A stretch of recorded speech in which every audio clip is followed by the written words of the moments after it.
Hi అండి, ఎలా ఉన్నారు? బాగున్నారా? నేనైతే చాలా బాగున్నాను.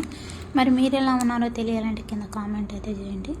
సో వ్యాధుల డబ్బా ఎందుకు చూపిస్తున్నానంటే, ఇప్పుడు సీజన్ ఏంటి, చలికాలం కాబట్టి మా ఇంట్లో డబ్బాల మీద డబ్బాలు అయిపోతూనే ఉన్నాయన్నమాట. చేతులు కడిగిన వ్యాధులని, ముఖం కడిగిన వ్యాధులని, కాలు కడిగిన వ్యాధులని అనమాట. ప్రతి దానికి వ్యాధులనే.